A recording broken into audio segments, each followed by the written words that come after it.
Good morning everybody. पिछले class में हमने ये पढ़ा था कि हमारे जो कमर्शियल बैंक्स हैं वो कैसे मनी क्रिएट करते हैं, कैसे पैसा क्रिएट करते हैं। आई होप आप लोगों को समझ आ गया होगा पूरा प्रोसीजर। ठीक है, तो आज हम उसी चीज़ को आगे बढ़ाते हुए कुछ नए कंसेप्ट्स पढ़ेंगे। ठीक है, पहले कुछ कंसेप्ट्स के कुछ जो पॉइंट्स उनके हम मतलब जान लेते हैं, डेफिनेशन जान लेते हैं, उसके बाद हम आगे काम करेंगे। जैसे टोटल डिमांड डिपॉजिट पिछले क्लास में भी आपको बताया गया था, एक बार फिर बता देती हूँ कि टोटल डिमांड डिपॉजिट होता क्या है। जब हमने जो पैसा जमा करवाया है बैंक में, चाहे जितने लोगों ने जमा करवाया है वो, प्लस में जो बैंक ने लोगों को लोन दिया है वो, जब दोनों अमाउंट्स ऐड हो जाती हैं, जब दोनों अमाउंट्स ऐड हो जाती हैं तो क्या बनता है, टोटल डिमांड डिपॉजिट बनता है। याद रखना, जो पैसा जमा करवाया गया है प्लस में जो पैसा बैंक के द्वारा लोन दिया गया है, दोनों को जब प्लस करते हैं तो क्या बनता है, डिमांड डिपॉजिट बनता है। ठीक है, सिर्फ अभी हम इन पॉइंट्स पर ध्यान देंगे, फॉर्मूला बाद में डिस्कस करेंगे।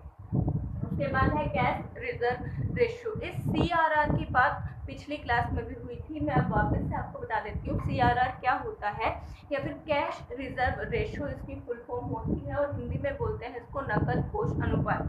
क्या होता है, जितना भी बैंक के पास cash as a form of saving आया है उसका कुछ परसेंट बैंक को RBI के पास रखना पड़ता है। ये जो परसेंट होता है ये किसके द्वारा डिसाइड किया जाता है, ये RBI के द्वारा ही डिसाइड किया जाता है। ठीक है, वो परसेंटेज आपको आपके जो आपके पास बैंक के पास जो भी पैसा जमा हुआ है उसको उतना परसेंटेज RBI के पास रखना पड़ता है। उस परसेंटेज को या जितना अमाउंट उसने रखा है उसको क्या बोलते हैं, CRR, कैश रिजर्व रेशियो। तो क्या होता है कैश रिजर्व रेशियो, RBI के द्वारा एक परसेंटेज फिक्स की जाती है सारे कमर्शियल बैंक को अपने जो भी उनके पास कैश है उसका उतना परसेंट उस RBI के पास जमा करवाना पड़ता है। और ये क्यों जमा करवाना पड़ता है कि जब भी हमारे पास कोई भी कस्टमर पैसा लेने के लिए आता है तो हम उसको पैसा पे कर सकें। ये as a form of security जमा करवाना पड़ता है ताकि RBI को उस बैंक में बिलीव रहे, ट्रस्ट रहे। ठीक है, उसके बाद हम आते हैं कैश रिजर्व पे। ये जो इस साइड कैश रिजर्व लिखा हुआ है ये क्या है, ये वो अमाउंट है जो लोगों ने बैंक के पास क्या करवाया है, जमा करवाया। ठीक है, हमने पिछली टेबल में भी पढ़ा था, जो लास्ट वाला कॉलम था वो कैश रिजर्व था जिसका सम 1000 आया था। ठीक है, और जो डिमांड डिपॉजिट था वो फर्स्ट वाला कॉलम था जिसका सम 10,000 आया। ठीक है, अभी हम देखेंगे कि मान लीजिए RBI ने CRR का रेट फिक्स कर दिया 10%।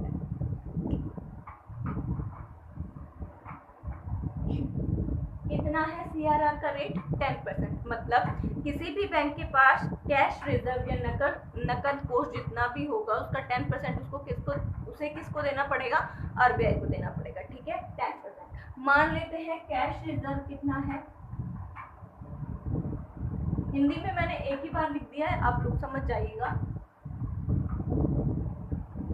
1000 रुपीज है कैश रिजर्व। अब जब CRR 10% है और कैश रिजर्व 1000 रुपीज है तो हमें ये बताना है कि टोटल डिमांड डिपॉजिट कितनी होगी। तो इसका एक फॉर्मूला होता है 1/CRR इंटू में कैश रिजर्व, कि CRR का जो भी परसेंट है वो 1 के अपॉन में लिखा जाएगा, मल्टीप्लाई में क्या आएगा हमारा कैश रिजर्व या नकद कोष। चलिए फॉर्मूला लगा के देखते हैं। यहाँ हमारा टोटल डिमांड डिपॉजिट आ जाएगा 1/10% लिया है, परसेंटेज के फॉर्म में ही हमें इसे लिखना है, इनटू में 1000। ठीक है, इसको जब हम सोल्व करेंगे 100/10 परसेंटेज हो जाएगा तो 100 ऊपर चला जाएगा, इनटू में 1000। 0 से 0 कैंसिल हो गया, आंसर आया 10,000। आप लोगों को याद होगा कि पिछली क्लास में जो फर्स्ट कॉलम का आंसर आया था वो क्या आया था, 10,000। इसका मतलब ये है अगर हमारे पास कैश रिजर्व 1000 रुपीज है और CRR 10% लग रहा है तो हम उससे टोटल डिमांड डिपॉजिट कितना क्रिएट कर सकते हैं, 10,000, जिसमें से 1000 कैश रिजर्व का होगा और 9000 हम क्या कर सकते हैं, क्रिएट कर सकते हैं। ठीक है, ये बात समझ आई। तो कैश रिजर्व जो आपका क्रेडिट क्रिएशन है वो दो चीज़ों पे डिपेंड करता है। किस चीज़ पर डिपेंड करता है? एक तो रेशो ऑफ सीआरआर कि आपकी सीआरआर की रेशो क्या होगी, दूसरा कि आपके पास कैश रिजर्व कितना है। अगर आपके पास ज़्यादा कैश रिजर्व है तो आप ज़्यादा मनी क्रिएट कर सकते हैं, ठीक है।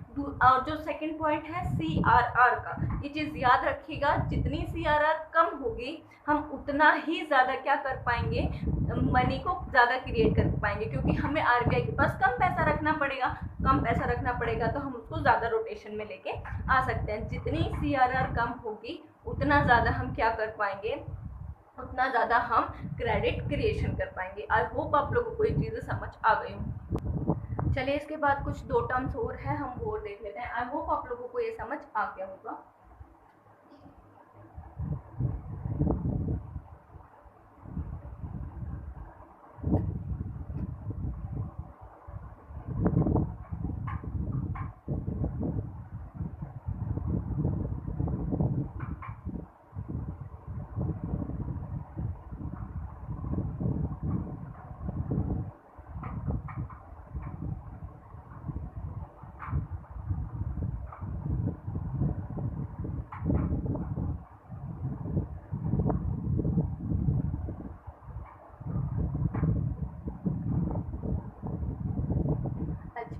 बात करते हैं प्राथमिक जमाओं की, प्राइमरी डिपॉजिट और सेकेंडरी डिपॉजिट वित्तीय जमाओं की क्या होती है।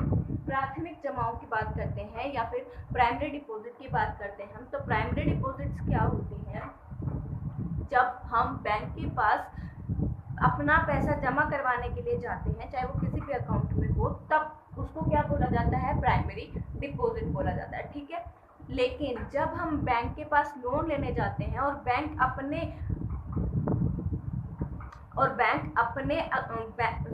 बैंक के लोग अपने बैंक में हमारा एक खाता खोलते हैं, अकाउंट खोलते हैं और उसमें जो पैसा ट्रांसफर करते हैं पहले किसमें, पेपर पे, उसको क्या बोलते हैं हम, सेकेंडरी डिपॉजिट। मतलब जो लोन के थ्रू पैसा आता है उसको सेकेंडरी डिपॉजिट, बैंक में जो लोन के थ्रू पैसा आता है उसको क्या बोलते हैं, सेकेंडरी डिपॉजिट। और जो सेविंग अकाउंट या फिर करंट अकाउंट किसी भी, जब हम उनको जमा करवाने के, डिपॉजिट करवाने के मोटिव से जाते हैं तो उसको क्या बोलते हैं, वो प्राइमरी डिपॉजिट, ठीक है। दोबारा सुन लीजिए, जब हम पैसा जमा करवाने जाते हैं, पैसा जमा करवाने के मोटिव से जाते हैं बैंक में, तब वो डिपॉजिट क्या कहलाता है, प्राइमरी डिपॉजिट। लेकिन जब हम लोन लेने के मोटिव से जाते हैं और बैंक हमसे अकाउंट खुलवा के उसमें पैसा ट्रांसफर करते हैं, उसको क्या बोलते हैं, सेकेंडरी डिपॉजिट, ठीक है। जब ये प्राइमरी और सेकेंडरी डिपॉजिट दोनों मिलते हैं तो क्या बोलता है, टोटल डिमांड, ठीक है, क्या बनता है, total demand deposit. I hope आप लोगों को ये चीजें समझ आ गई होगी, ठीक है। चलिए बाकी की क्लास हम कल कंटिन्यू करेंगे।